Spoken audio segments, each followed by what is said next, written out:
Assalamualaikum warahmatullahi wabarakatuh.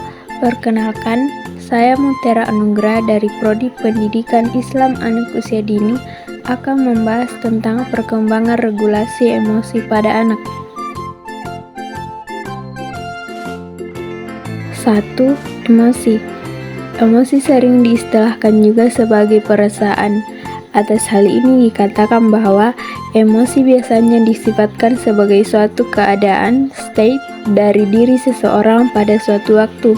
Misalnya saja, seseorang merasa senang, sedih, terharu, dan sebagainya bila melihat sesuatu, mendengar sesuatu, dan bahkan mencium sesuatu.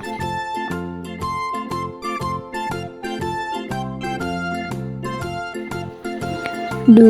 Pengertian regulasi. Regulasi emosi berperan untuk memodulasi ekspresi emosi positif dan negatif dalam berinteraksi dengan orang lain sesuai dengan aturan sosial. Pada anak, regulasi emosi digambarkan sebagai kemampuan dalam mengenali emosi diri sendiri dan orang lain, serta kemampuan mengkomunikasikan perasaannya. Pada usia prasekolah, regulasi emosi merupakan aspek penting dari perkembangan sosial dan kognitif anak.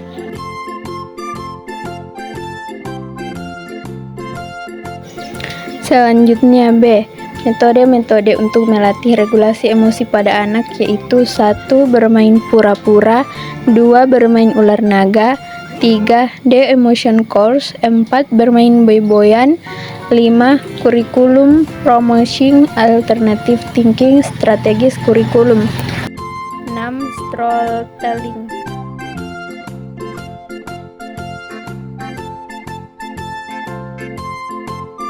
C. Proses regulasi emosi. Terdapat 5 hal yang dapat mempengaruhi proses regulasi emosi yaitu 1. Situation selection, yaitu suatu tindakan yang diambil untuk mendekati atau menghindari orang, tempat atau situasi tertentu dapat dari dampak emosional seseorang. 2. Situational modification, yaitu upaya seseorang untuk mengubah situasi atau lingkungan setempat sehingga dapat mengubah dampak emosional. 3.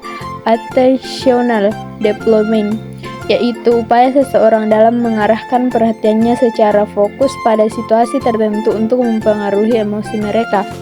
4. Cognitive change, yaitu perubahan dari penilaian seseorang terdapat makna emosional. Dengan mengubah cara berpikir tentang situasi itu sendiri. Proses ini termasuk dalam attachment focused emotion regulation. 5.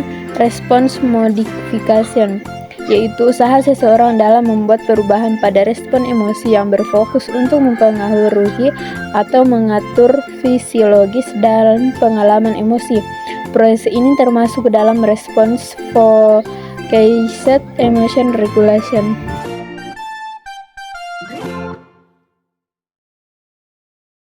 D. Faktor-faktor yang mempengaruhi regulasi emosi. 1. Hubungan antara orang tua dan anak. Hubungan antara remaja dengan orang tua sangat penting pada masa perkembangan remaja. Remaja menginginkan pengertian yang bersifat simpatis, telinga yang peka, dan orang tua yang dapat merasakan anak-anaknya memiliki sesuatu yang berharga untuk dibicarakan. 2. Umur dan jenis kelamin.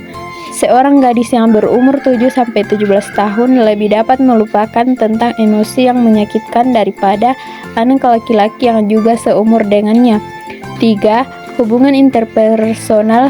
Salovey dan Sluiter juga mengemukakan bahwa hubungan interpersonal dan individual juga mempengaruhi regulasi emosi. Sekian dari saya. Wassalamualaikum warahmatullahi wabarakatuh.